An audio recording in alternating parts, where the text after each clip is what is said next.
जात नाही किंवा प्युअर नसेल तर काय होतं आणि ते कसं करता येईल, आपल्याला कसं काढता येईल, ह्याच्याबद्दल आजचं हे आपलं प्रेझेंटेशन आहे. तर हा चार्ट हा तुम्ही सगळेजण वापरता, सगळ्यात तुम्हाला माहिती आहे की याच्यात काय टेम्परेचर प्रेशर असायला पाहिजे.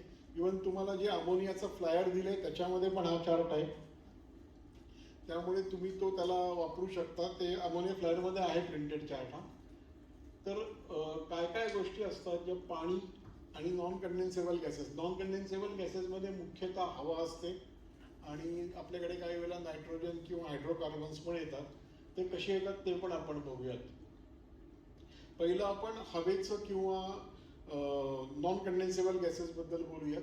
त्याच्यामध्ये काय होतं की आपलं टिपिकल जर बघितलं 35-36 डिग्री जर आपलं ॲम्बियंट कंडेन्सिंग टेम्परेचर धरलं, वॉटर कूल कंडेन्सर असतात आपले, इव्हॅपोरेटिव्ह कंडेन्सर असतात, तर 13-13.5 केजीच्या आसपास आपलं प्रेशर राहायला पाहिजे.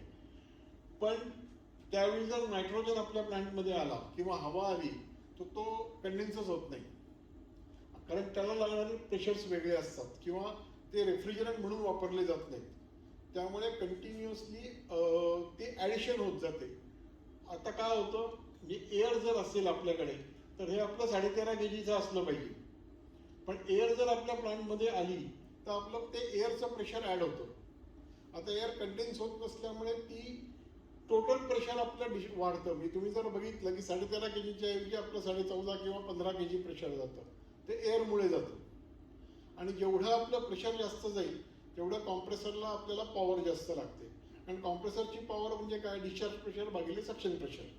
ह्या दोन्हीमधला डिफरन्स जेवढा कमी असेल तेवढी आपली कॉम्प्रेसरची पॉवर कमी होते. आणि सगळ्या रेफ्रिजरेशन प्लांटमध्ये सगळ्यात मेन पॉवर ही कॉम्प्रेसरलाच लागते. तुम्ही जर बघितलं टिपिकल कोल्ड स्टोरेजमध्ये 90% पॉवर ही रेफ्रिजरेशन प्लांटमध्ये असते. जो फूड प्रोसेसिंग प्लांट असेल, डेअरी असेल, मीट प्रोसेसिंग प्लांट असेल, तर तुमची 70% पॉवर ही रेफ्रिजरेशनमध्ये असते. त्या रेफ्रिजरेशनमध्ये तुम्ही 2%, 5% जर सेव्हिंग करू शकलात किंवा आणखीन चांगला परफॉर्म करू शकतात, तुमच्या नेट प्लांटच्या एफिशियन्सीवरती फरक पडतो. आता होतं काय की जे नॉन कंडेन्सेबल गॅसेस असतात ते म्हणजे काय असतं की ॲक्च्युअल प्रेशर जे आपण कंडेन्सरवरती किंवा रिसिव्हरवरती मोजू ते प्रेशर वर्सेस पी रेफ्रिजरंट. तर पी रेफ्रिजरंट कसा मोजायचा, तर आपलं जे रिसिव्हरमध्ये कंडेन्स झालेलं अमोनियाचं लिक्विड आहे ते जर तुम्ही त्याचं टेम्परेचर जर तुम्ही मोजलं आणि त्याचं करस्पॉन्डिंग सॅच्युरेटेड प्रेशर घेतलं तर तुम्हाला हा पी रेफ्रिजरंट मिळतो. आणि मग त्या दोन्हीतला फरक जो आहे हा तुमच्या प्लांटमध्ये असलेले नॉन कंडेन्सेबल गॅसेस किंवा ती हवा आहे. मग ह्याच्यामुळं काय होतं, आपली पॉवर कन्झम्पशन वाढतं, डिस्चार्ज रेफ्रिजरेशन कॅपॅसिटी कमी होते, जसं जसं प्रेशर वाढलं जातं त्यामुळे कॉम्प्रेसरचा वेअर अँड टिअर वाढतो, spare parts, bearing, gaskets, read या सगळ्यांचं वाढत जातं, खर्च वाढतो मेंटेनन्सचा, ऑइल खराब होतं, हाय टेम्परेचरमुळे ऑइल लवकर खराब होतं, ऑइलची कॉस्ट वाढत जाते, ऑइल रिप्लेसमेंट कॉस्ट वाढते. त्याचबरोबर आपलं जे कंडेन्सरवरती स्केलिंग वाढतं, कारण हायर टेम्परेचरचा गॅस आत जातो त्याच्याबरोबर हवा पण आत जाते. आणि जर खूप जास्त जर टेम्परेचर वाढायला लागलं, म्हणजे मी पर्सनली बघितलं 18-18 बारपर्यंत टेम्परेचर गेलेले लोकांचं त्याच्यावर प्लांट चालत होता. अशा वेळी जर तुमचं मिनरल ऑइल असेल तर ते ब्रेक होऊ शकतं. आणि मिनरल ऑइल जर ब्रेक झालं त्याच्यातले हायड्रोकार्बन सेपरेट झाले किंवा नायट्रोजन हायड्रोजन ब्रेक झाले, सेपरेट झाले, तर ते तुमच्याकडे नॉन कंडेन्सेबल गॅसेस म्हणजे हवेसारखे काम करतात. आता ही हवा साठते कुठे, मेनली ही सगळी हाय प्रेशर साईडला म्हणजे कंडेन्सरला साठते. जर आपल्याकडे शेल ट्यूब कंडेन्सर असेल तर ट्यूबच्या बाजूला ती साठते. जर तो इव्हॅपोरेटिव्ह कंडेन्सर असेल तर ती ट्यूबच्या आतल्या बाजूनी साठत जाते. ही आणि मग त्यामुळे काय होतं, एअर हा अतिशय बॅड कंडक्टर ऑफ हीट आहे किंवा त्याचं इन्सुलेशन म्हणून काम करतं एअर बऱ्याच वेळा. त्यामुळे जर ती अशी आतमध्ये साठली तर नॅचरली जे कंडेन्सरमध्ये जे कंडेन्स व्हायला पाहिजे, गॅसचं लिक्विड व्हायला पाहिजे ते होण्याचं प्रमाण कमी होतं. म्हणजे मग कंडेन्सरचं फंक्शनिंग कमी होतं, कंडेन्सरमधनं गॅस रिसिव्हरमध्ये जातो, तो गॅस जायला लागला की नॅचरली आपल्या पुढे लिक्विड आपल्याला कमी पडतं, कंडेन्सर रिसिव्हरचं प्रेशर वाढतं. जर 0.5% जर आपल्याकडे हवा असली फक्त आणि तर 1 PSI प्रेशर वाढतं आणि आपली 0.8% पॉवर वाढते. पण ती जर 4% असेल तर आपली पॉवर 6.5% वाढते. तर तुमचे सगळ्यांचे पॉवर कन्झम्पन्स किती आहेत तुम्हाला माहिती आहे. आज कोणी 1000 किलोवॅटच्या खाली कॅपॅसिटी नसते. 6.5% म्हणजे किती होतात. त्यामुळे एअर ही रेफ्रिजरेशन प्लांटमध्ये अजिबात नसली पाहिजे. ती आपल्याला कुठेही लागत नाही. रेफ्रिजरेशनला एअरची गरज नाही, कॉम्प्रेसरला लागत नाही, इव्हॅपोरेटरला लागत नाही, कंडेन्सरला लागत नाही, कशालाही आपल्याला हवा लागत नाही. त्यामुळे आपल्या प्लांटमध्ये हवा अजिबात असता कामा नये. आता कशी येते, मी तुम्हाला मगाशी म्हटलं नसतं की आपल्याला जो अमोनिया येतो तोच जर प्युअर नसेल तर त्याच्यामध्ये हवा असू शकते. ती 5%, 10% त्या काय आले त्याच्यावरती तो कसा भरला गेला, तो भरला गेलेला असताना त्याच्यात हवा गेली का आतमध्ये त्याच्यामध्ये जाऊ शकते. लोक ज्यावेळी प्रेशर टेस्टिंग करतात त्यावेळी काही की ते आपली हवा घेतात आणि भरतात, प्रेशर टेस्टिंग करतात. खरं नायट्रोजननी करायला पाहिजे, पण ते हवाच घेतात कॉम्प्रेसर चालवून सक्शन वॉल्व उघडून, आणि मग ती हवा नीट काढली जात नाही, इव्हॅक्युएट केली जात नाही, ती हवा राहते. ज्यावेळी आपण अनेक वेळेला ऑइल चार्ज करतो, कॉम्प्रेसर सर्व्हिसिंगला उघडतो, त्यावेळी हवा आत जाते. सगळ्यात महत्त्वाचं म्हणजे ऑइल काढताना पण हवा जाऊ शकते आतमध्ये, कारण तो जर वॉल्व उघडाच राहिला आणि एकदा ऑइल निघून गेलं तर हवा जाऊ शकते. आणि ज्यावेळी आता आपले जर फ्रीजिंग प्लांट असतील, मग अशी सर म्हणले -40चा प्लांट आहे म्हणजे आपला व्हॅक्यूममध्ये चालतो, -33च्या खाली गेल्यावर आपला प्लांट व्हॅक्यूममध्ये चालतो. त्यावेळी जर काही लीक झालं कुठेही, त्या लीक मधनं कधी अमोनिया बाहेर येणार नाही, बाहेरची हवा आत जाईल आणि ती कंटिन्युअसली जात राहील. या सगळ्या गोष्टींमुळे काय होतं की तो प्लांटमध्ये हवा कंटिन्युअसली येत राहते. आणि ही जर तुम्ही बघितली तर ही नॉर्मल कंडिशन आहे एका प्लांट कंडिशनची, की ज्याच्यामध्ये इव्हॅपोरेटिंग टेम्परेचर 25 डिग्री आहे फारेनहाइटमध्ये आणि कंडेन्सिंग 97 आहे. पण हेच जर ह्याच्यामध्ये हवा आली तर ते कंडेन्सिंग टेम्परेचर जे आहे ते 105 डिग्री फॅरेनहाइट झालं. 105 डिग्री फॅरेनहाइट झालं म्हणजे काय झालं, रेफ्रिजरेशन इफेक्ट हा कमी झाला. तो मिळाला फक्त 457 BTU 466च्या अगोदर. म्हणजे तो 10% रेफ्रिजरेशन इफेक्ट कमी झाला, पॉवर वाढली कारण डिस्चार्ज प्रेशर वाढलं, आणि आपल्या प्लांटची आपल्याला एक तर दुसरा कॉम्प्रेसर चालवायला लागतो किंवा आपल्याला पाहिजे ते प्रेशर मिळत नाही, टेम्परेचर मिळत नाही. या सगळ्या गोष्टींसाठी आपल्याला काय करायला पाहिजे, तर हवा कंटिन्युअसली बाहेर काढली पाहिजे.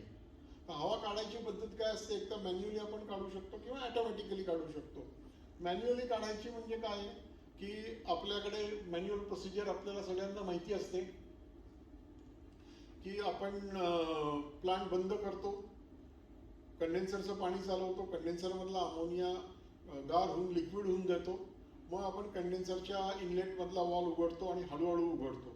तर सगळ्यात मोठी भीती असते की त्यातनं अमोनिया बाहेर आला तर काय, ही खूप मोठी भीती असते. आणि बऱ्याच वेळेला आपलं काय असतं, आपला प्लांट हा सुरुवातीला गावाच्या बाहेर असतो, पण एक 10 वर्षानंतर गाव आपल्या प्लांटपाशी येतं, आणि मग एकदा थोडासा अमोनिया लीक झाला की सगळे लोक आपल्या लगेच पॉलिटिशियन्स, सगळे बाकीचे गव्हर्नमेंटवाले, तुम्हाला माहिती आहे कसं येतात, कसे पैसे मागतात ते.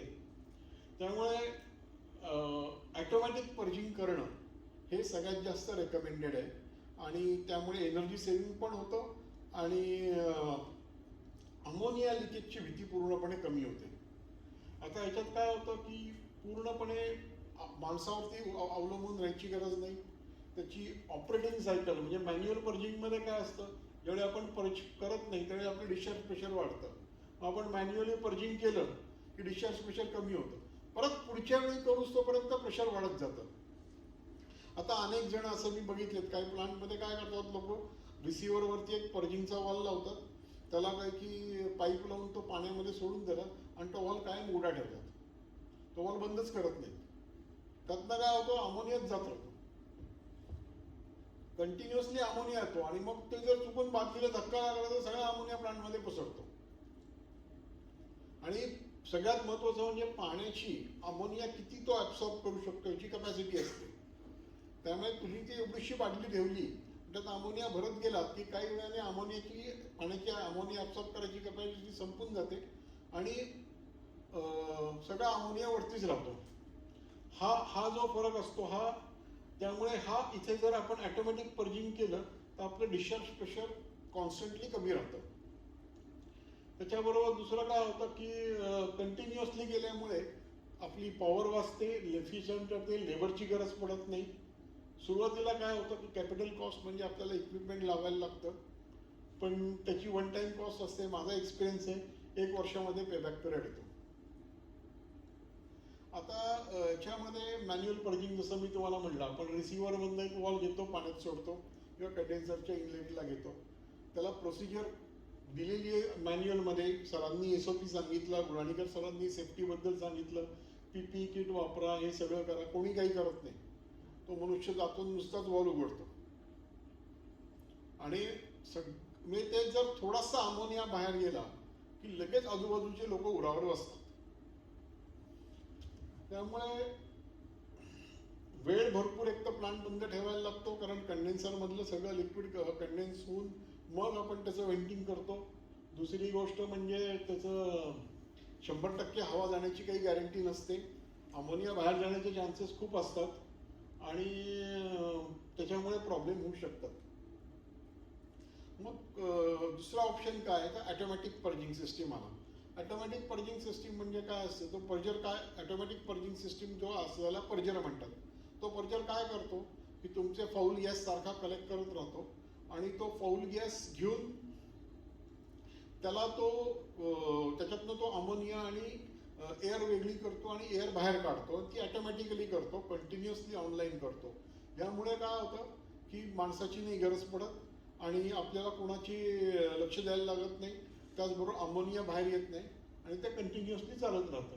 आता हे जे 2 प्रकारचे पर्जर्स येतात, एका पर्जरमध्ये तुम्हाला हे कंडेन्सिंग युनिट कॉम्प्रेसरचा वापरला जातं आणि त्याच्यात मग तो कॉम्प्रेसरमधनं फाऊल गॅस घेऊन तो कंडेन्स करू, म्हणजे त्याच्या कॉम्प्रेसर तो एक रेफ्रिजरंट असतो, तो काही की एका हीट एक्सचेंजरच्या थ्रू गार करतो आणि त्या ह्याच्यामध्ये कंडेन्स त्या हीट एक्सचेंजरच्या कॉन्टॅक्टमध्ये तुमचा गॅस येत राहतो आणि मग तो फाऊल गॅस असेल तर तो व्हेंट केला जातो आणि जर ते लिक्विड असेल तर ते रिसिव्हरमध्ये काढलं जातं. हा अशा प्रकारचा पर्जर असतो. आता हा बघा इथे एवढंसं त्यांनी पाण्याचे डबकं ठेवले आणि काही होत नाही खरं. ह्या याच्यात किती अमोनिया जाणार आहे आणि हा तुम्हाला कायम रिसिव्हरच्या वरती किंवा कंडेन्सरच्या वर लावायला लागतो, कारण मगच ते तुमचं जे कंडेन्स झालेलं लिक्विड आहे ते खाली पडू शकतं. दुसरा प्रकार काय असतो, याला तुम्हाला काय होतं की तुम्हाला कॉम्प्रेसर लागतो, रेफ्रिजरंट वेगळा लागतो आणि त्याची स्वतः पॉवर लागते. त्याला तो स्वतः चालायला पॉवर लागते. मग त्याचं कंडेन्सिंग युनिट आलं, त्याचा रेफ्रिजरेशनचा मेंटेनन्स आला, कॉम्प्रेसरचा मेंटेनन्स आला. म्हणून दुसरा प्रकार काय आहे, ह्याच्यामध्ये तुम्हाला आपला जो रेफ्रिजरेशन प्लांट असतो त्यात जे आपल्याकडे थंड लिक्विड असतं त्याचाच एक पार्शियली हीट एक्सचेंजरच्या थ्रू फिरवला जातो आणि आपला कंडेन्सर किंवा रिसिव्हर मधला फाऊल गॅस इथे या कॉईलच्या बाहेरच्या कॉन्टॅक्टमध्ये येतो. तर अमोनिया असेल तर तो लिक्विड होऊन परत जातो आणि जर तो तुमचा एअर असेल तर ती वेंट केली जाते. ह्याला कुठलीही पॉवर लागत नाही, एक्सटर्नल इक्विपमेंट लागत नाही आणि कुठलंही एक्सटर्नल रेफ्रिजरंट पण लागत नाही. आपल्या एक्झिस्टिंग रेफ्रिजरेशन प्लांटवरतीच हा चालतो. हा एक टिपिकल पर्जरचा फोटो आहे. आणि आता सगळ्यात महत्त्वाचा जो पर्जरमध्ये इश्यू असतो की तो पर्ज कुठनं करायचा. बऱ्याच वेळेला लोक ज्यावेळी मॅन्युअल पर्जिंग करत असतात त्यावेळी कंडेन्सरच्या इनलेट वॉलमधनं करत असल्यामुळे 30 पॉईंटला पण ते कन्सिडर करतात. तर ते सगळ्यात चुकीचं आहे. कारण ज्या पर्जर जो आहे तो ऑनलाईन म्हणजे आपला रेफ्रिजरेशन प्लांट चालू असताना चालतो आणि मॅन्युअल पर्जिंग हे आपण प्लांट बंद करून करतो. त्यामुळे आपल्याला पर्जिंग करताना काय करायचं असतं की ऑटोमॅटिक पर्जिंग आहे म्हणजे प्लांट चालू आहे, प्लांट बंद न करता करायचं आहे. तर आपल्याला कंडेन्सरच्या इनलेटमध्ये काय होतं, कॉम्प्रेसर बंद येणारा अमोनिया पण आहे आणि एअर पण आहे, दोन्ही एकाच वेलोसिटीने आत येतात. त्यामुळे कंडेन्सरच्या इनलेटला सेपरेट होऊ शकत नाही. पण तेच आपण जर कंडेन्सरच्या आउटलेटला बघितलं तर तो कुठे येऊ शकतो, तर तिथे मॅक्झिमम सगळ्या अमोनियाचं लिक्विड व्हायला पाहिजे आणि जो गॅस उरलाय म्हणजे जो उरलाय तो फक्त एअर असली पाहिजे. नाही तो पर्च पॉईंट कंडेन्सरच्या आउटलेटला घेणं फार आवश्यक असतं. दुसरी महत्वाची गोष्ट आहे काय होते ना, दुसरी महत्त्वाची गोष्ट असते की रिसिव्हरमधनं घ्यायचं का कंडेन्सरमधनं घ्यायचं. माझ्या दृष्टीने दोन्ही ठिकाणामधनं घ्यायला पाहिजे. पण काय होतं की एअर कंडेन्सरमध्ये जास्त ॲक्युम्युलेट होते जेव्हा रिसिव्हरचं टेम्परेचर हे कंडेन्सरपेक्षा जास्त असतं. म्हणजे समजा रिसिव्हर अगदी उन्हात ठेवला गेला आहे आणि तो खूप गरम होतोय आणि कंडेन्सरला पाणी पडतंय, तर मग रिसिव्हरचं टेम्परेचर जर जास्त आलं तर हवा ही सगळी कंडेन्सरमध्ये येते. त्याच्या उलट जर रिसिव्हरचं टेम्परेचर थोडं गार असेल तर हवा सगळी रिसिव्हरमध्ये येते. आणि हे एक आहे. आणि सगळ्यात आपण सगळेजण मोस्टली इव्हॅपोरेटिव्ह कंडेन्सर वापरतो. तर हा जो मॅन्युअल पर्जिंगचा पॉईंट आहे, इथे कधीही कंडेन्सर एअर पर्जरचा पर्च पॉईंट जोडायचा नाही, हा नेहमी आउटलेटला जोडायचा.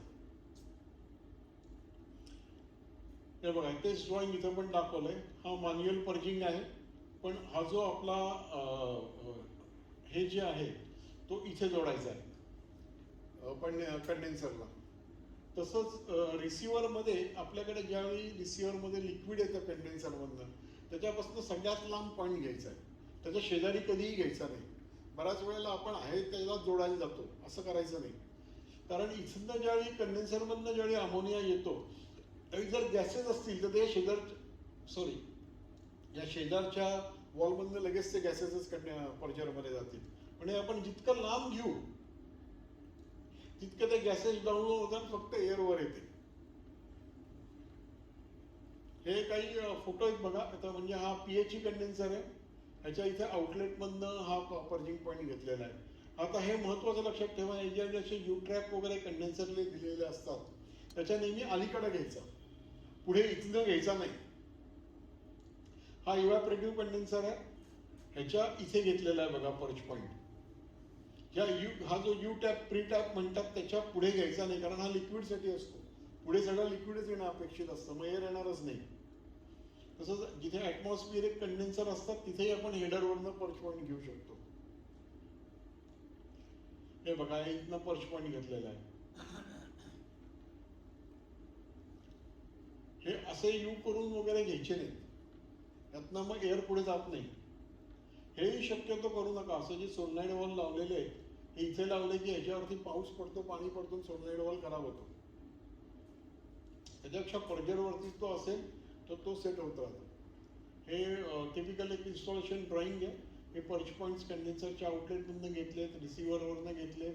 त्या पर्जरच्या ऑपरेशनला तुम्ही लिक्विड दिलेलं आहे LP वेसेलचं, आणि तो सक्शन लाईन परत दिलेली आहे. त्याच्यामुळे काय होतं की कुठलंही लिक्विड वाया जात नाही, एक्स्ट्रा पॉवर लागत नाही.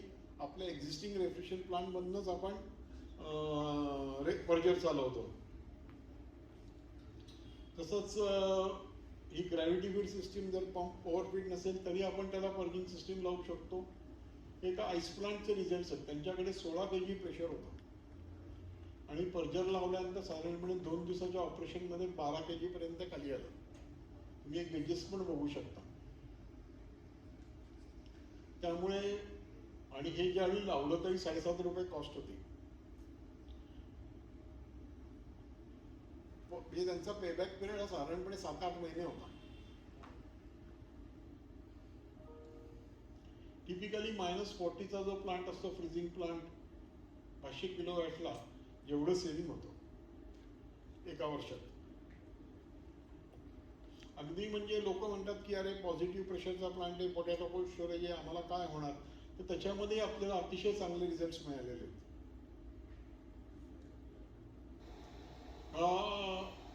व्हिडिओ आहे ऑनलाईन ऑपरेशनचा, गच्चीवरती ठेवलेला आहे, दुबईमध्ये ठेवलेला आहे आणि 50 डिग्री अँबियंटमध्ये चालतोय.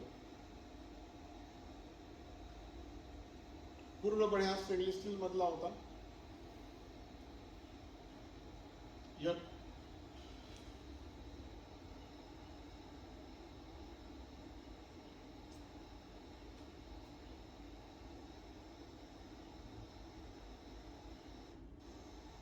हा तुम्ही जर बघितलात तर याला पर्जरमध्ये बबलर असं म्हणतात.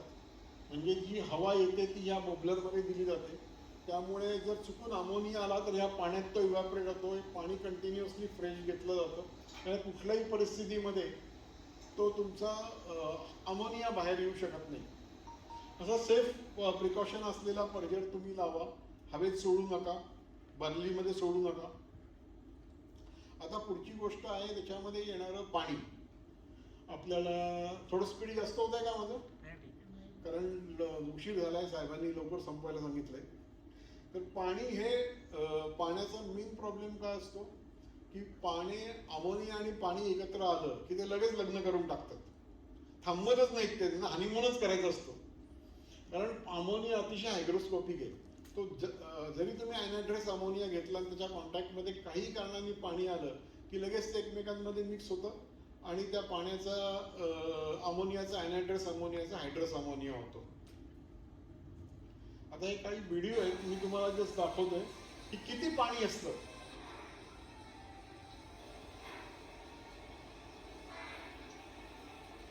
कॉम्प्रेसरमध्ये पाणी आलंय, वॉलमध्ये पाणी आलंय.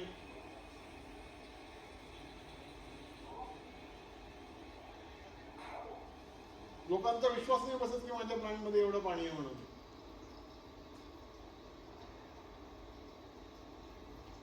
हे बघा,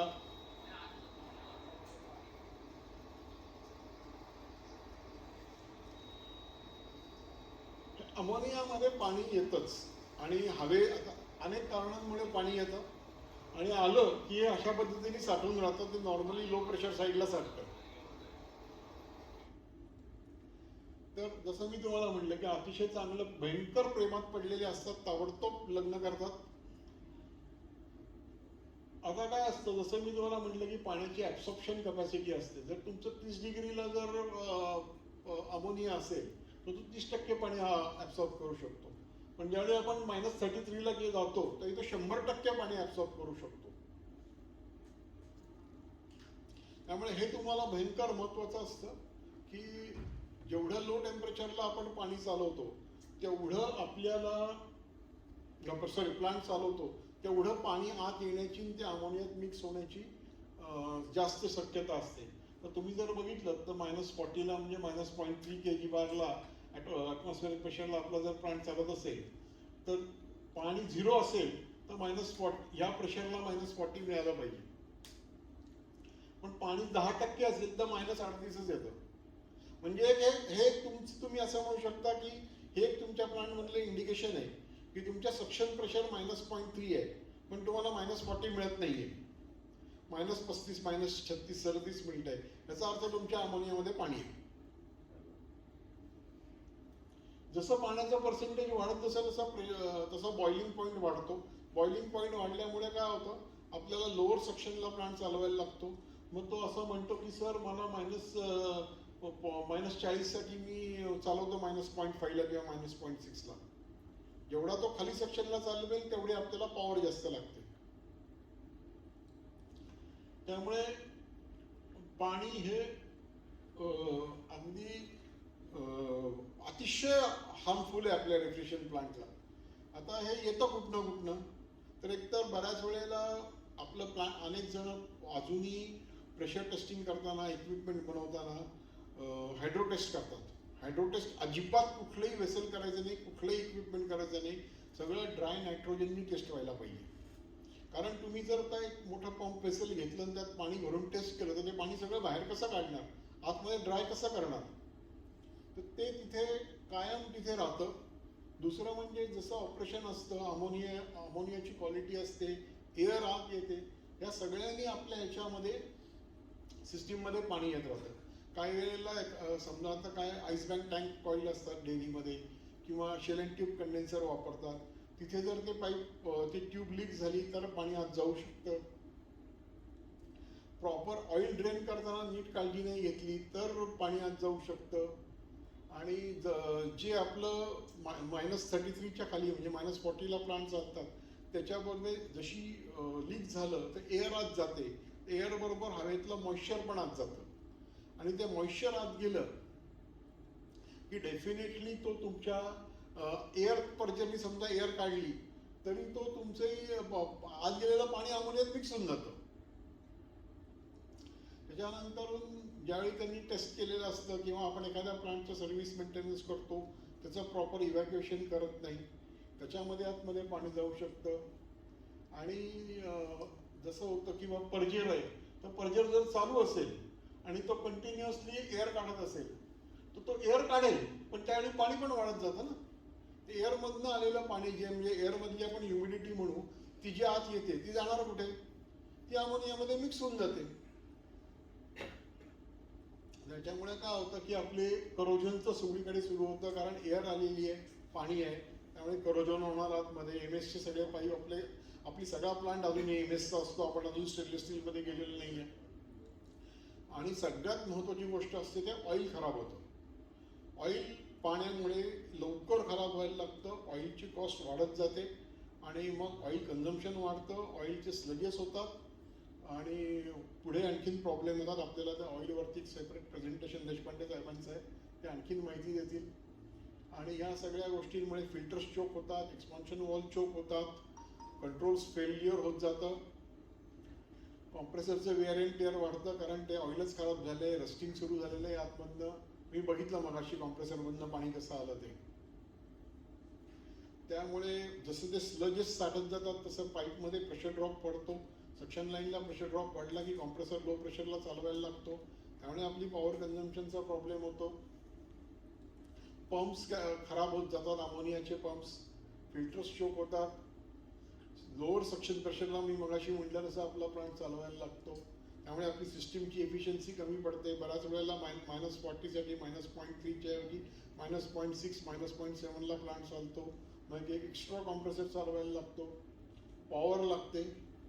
हे कॉम्प्रेसरचे झालेले डॅमेजेस आहेत पाण्यामुळे, पाणी आणि ऑइल खराब झाल्यामुळे. देशपांडे साहेबांनी दिलेले फोटो आहेत ते त्यांच्या अनुभवातले. हे तुम्ही बघा ऑइलची अवस्था काय होते, ऑइल फिल्टर्स काय होतात. पाण्यामुळे जे स्लज फॉर्मेशन होतं त्याने तुमचं सगळं ऑइल खराब होऊन जातं आणि मग तुमचं ऑइल कन्झम्पशन वाढतं. हे कॉम्प्रेसरमध्ये एवढा मोठाच्या मोठा गोष्टी झाला होता. वॉल्स तुमचे सगळे चोक होतात, करड होऊन जातात, रस्टिंग येतं.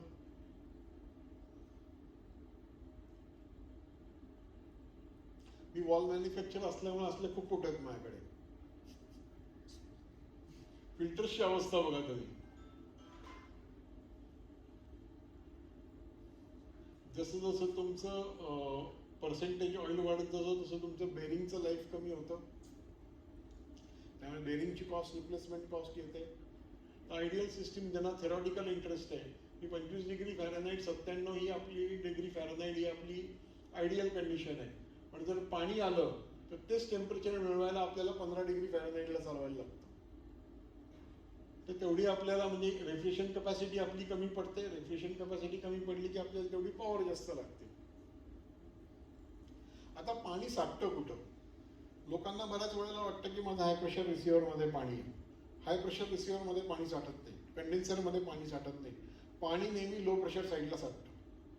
म्हणजे तुमची जर पंप सिस्टीम असेल तर LPR मध्ये, ग्रॅव्हिटी सिस्टीम असेल तर तुमच्या इव्हॅपरेटरमध्ये, जर तुमची हायस्टेज बुस्टर सिस्टीम असेल किंवा 2 टेम्परेचर सिस्टीम असेल तर जे लोएस्ट टेम्परेचर आहे त्याच्यामध्ये पाणी सगळ्यात जास्त साठत जातं. त्यामुळे पाणी हे जास्तीत जास्त तुमच्या इव्हॅपरेटर साईडला, LP वेसल साईडला हे जास्त तिथे जमतं. ह्याचं कारण काय आहे की पाण्यामध्ये आणि अमोनियामध्ये प्रेशर डिफरन्स भरपूर आहे. जे 2 डिग्री सेंटीग्रेडला अमोनियाचं 3.6 kg प्रेशर आहे, पाण्याचं 007 आहे. त्यामुळे ज्यावेळी तुमच्या इव्हॅपरेटर साईडला अमोनिया येतो त्यावेळी तो अमोनिया इव्हॅपरेट होतो, पाणी खाली बसून जातं. आपण आता पाणी चेक करू शकतो का? गुणाणीकर सकाळी सांगत होते की तुम्ही अमोनियाची क्वालिटी चेक करा, अमोनियातलं पाणी मॉइश्चर चेक करा. तर हे तुम्ही करू शकता का?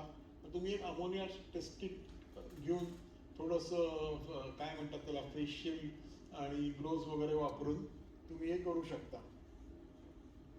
त्याच्यामध्ये काय असतं, कुठनं घेऊ शकता तुम्ही. पंपाच्या डिस्चार्ज लाईनमधनं, ऑइल ड्रेन वॉलमधनं, ॲक्युम्युलेटरमधनं तुम्ही पाण्याचे अमोनियाचं सॅम्पल घेऊ शकता.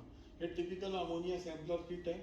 इथे तुम्ही अमोनिया लिक्विड, आपला एक्सपांडेड अमोनिया द्यायचा आहे, तो या ट्यूबमध्ये भरायचा आहे, दोन्ही वॉल बंद करायचे आणि मग हळूहळू अमोनिया इव्हॅपरेट होत जाईल आणि जे काय उडेल ते पाणी असतं. ही प्रोसिजर आहे. ते प्रेझेंटेशन्स आता आपल्या ARच्या वेबसाईटवर तुम्हाला उद्या सकाळी डाउनलोड करायला मिळतील. त्यामुळे काय काळजी करू नका, त्याच्यात सगळं आहे. कुठल्याही स्लाइड्स बंद काटलेले नाही आहेत प्रेझेंटेशनमध्ये. हे टिपिकल प्लांटमध्ये हा सॅम्पलर लावलेला आहे आणि मग त्याच्यामध्ये अमोनिया घेतला आणि मग हे पाणी उरलं. आता याच्यातच एवढंच पाणी दिसतंय, पण हे सॅम्पल जो घेतला होता अमोनियाचा तो 60 ml चा घेतला होता. 60 ml मध्ये त्यांना साधारणपणे 5 ml पाणी मिळालं. आता या प्लांटमध्ये 10 टन अमोनिया आहे, म्हणजे ते किती पाणी असेल याचा विचार करा. हा -18 रूम टेम्परेचरचा प्लांट होता, जो -25ला चालणं अपेक्षित होतं, तो -33ला चालायचा सक्शन प्रेशर. त्यामुळे त्यांना 3 कॉम्प्रेसर चालवायला लागायचे. ज्यावेळी त्यांनी ते पाणी काढलं सगळं अमोनियातनं आणि सिस्टीम रिस्टोअर झाली, ज्यावेळी ती -24 -25ला चालायला लागली आणि 2 कॉम्प्रेसरचा वापरच बंद झाला. हे बघा, असेच अजून काही ठिकाणी घेतलेले सॅम्पल्स आहेत पाण्याचे. हा जो व्हिडिओ आहे हा ॲक्च्युअल लावलेला आहे आणि केलेला साईटवरचा व्हिडिओ आहे. त्याच्यामध्ये त्यांनी इथे LP वेसेलच्या हेडरला लावला, त्यातनं अमोनिया सॅम्पल घेतला. याच्यामध्ये लो टेम्परेचरचा अमोनिया असल्यामुळे त्याच्यावरती फ्रॉस्ट जमलं सुरुवातीला, आणि तुम्ही आता याच्यात अमोनियाची लेवल बघू शकता. तो थोडंसं साफ करेल.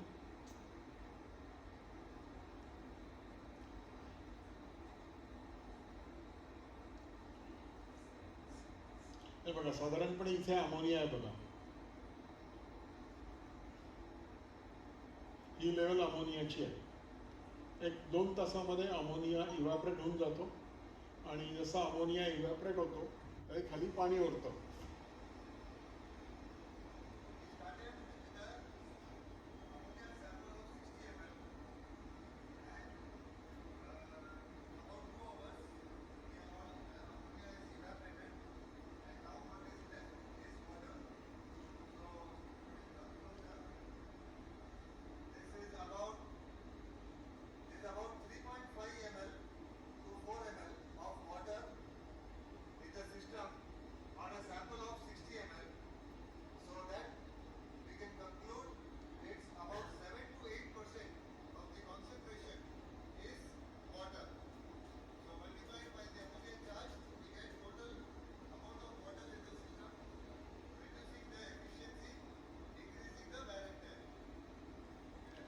हे तुम्ही पण तुमच्याकडे प्लांटमध्ये चेक करू शकता. रेग्युलरली चेक करत राहा. असं होत नाही की एकदा चेक केलं म्हणजे ते संपलं, परमनंटली येत असतं. आता प्रश्न असा येतो की माझा प्लांट तर रनिंग आहे, मग मी हे पाणी काढायचं कसं? बरं, कारण असं तर काही शक्य नाही की ते सगळा अमोनिया काढून टाका, प्लांट व्हॅक्यूम करा, साफ करा आणि परत नवीन अमोनिया भरा. तर अमोनिया डिहायड्रेटर किंवा अमोनिया प्युरिफायर नावाची सिस्टीम येते, ही तुम्ही प्लांटमध्ये लावू शकता आणि याच्यातनं तुम्हाला हा पाणी बाहेर काढतो. ही सिस्टीम काय करते, तुमचं कंटॅमिनेटेड अमोनिया घेते, त्याच्यामध्ये अमोनियाला इव्हॅपरेट करते आणि जे पाणी असतं ते खाली साठून जातं.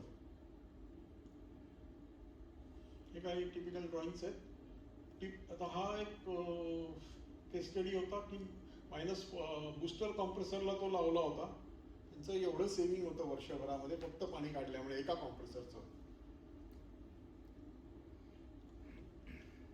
हे तुम्ही आता हे 2 व्हिडिओ आहेत, हे तुम्ही बघा. हे यांनी ऑलरेडी इथे एवढं पाणी काढलेलं आहे, पाणी, ऑइल मिक्स कचरा, आणि आता दुसरा तो भरतोय.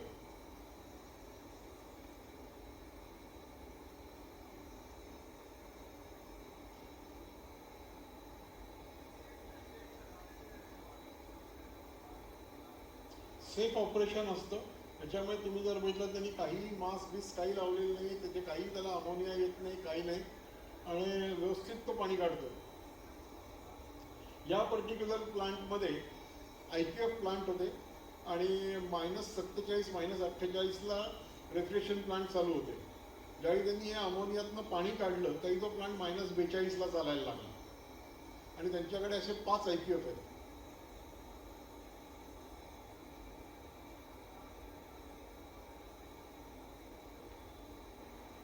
आता हा बघा, हा अजून एक प्लांट मधला व्हिडिओ आहे.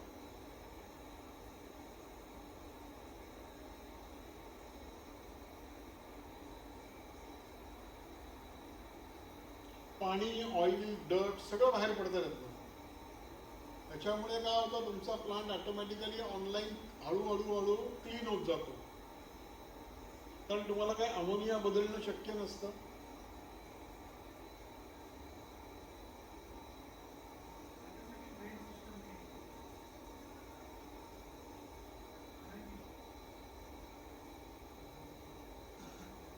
केवढं पाणी येत आहे बघा. ऑटोमेटिक ड्रेन नहीं होता सर, मैन्युअली करना पड़ता है. हाँ? इसमें क्या है सर, ये देखिए नीचे ये ग्रीन कलर का दिखाया है. तो अगर आपके प्लांट में सिर्फ अमोनिया है तो इसके ऊपर पूरा फ्रॉस्टिंग रहेगा, और जैसे उसमें पानी ऑयल आने लगेगा, ये ग्रीन कलर का पूरा जो है वो फ्रॉस्टिंग निकल जाएगा. जब इसके ऊपर का फ्रॉस्टिंग निकल गया है तो आपको इसको ड्रेन करना है.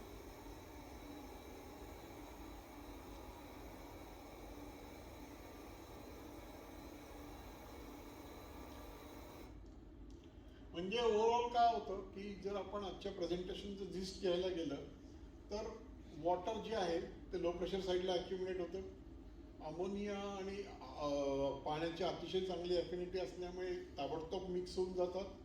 पाणी आल्यामुळे वॉटर कंटॅमिनेशन, अमोनिया सिस्टीम आपली रेफ्रिजरेशन कपॅसिटी कमी होते, इलेक्ट्रिकल कॉस्ट वाढते, मेंटेनन्स वाढतो. पर्यामुळे रेफ्रिजरेशन प्लांटचं कॉम्प्रेसरचं मेंटेनन्स वाढतो, ऑइल लवकर खराब होतं, कॉम्प्रेसरचं वेअर अँड टेअर वाढतं, बेरिंग्स खराब होतात आणि overall plant service maintenance cost वाढतो, प्लांटचा शटडाऊन टाईम वाढत जातो, प्रोडक्शन लॉस होतो. तसंच आपण एअरचं जर बघितलं तर एअर जी असते ती हाय प्रेशर साईडला ॲक्युमुलेट होते. एअरमुळे काय होतं की आपलं कंडेन्सर प्रेशर वाढतं, कंडेन्सरवरचं स्केलिंग वाढतं, कॉम्प्रेसरचे गॅस्केट्स, रीड्स ह्याचं फेल्युअर जास्त वाढत जातं, रेफ्रिजरेशन कपॅसिटी कमी होते, त्यामुळे परत पॉवर जास्त लागते आणि कपॅसिटी किंवा आपल्याला कमी पडते. आपल्याला कॉम्प्रेसर एखादा एक्स्ट्रा चालवायला लागतो किंवा कंडेन्सर हायर प्रेशरला जातो.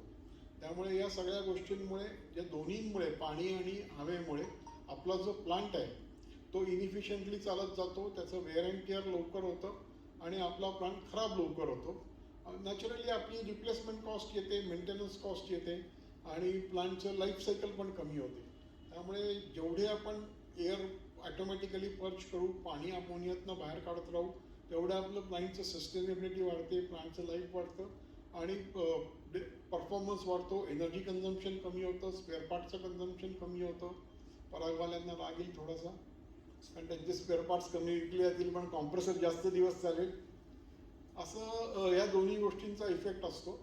तर तुम्ही आता माझं प्रेझेंटेशन ऐकलं त्याबद्दल धन्यवाद.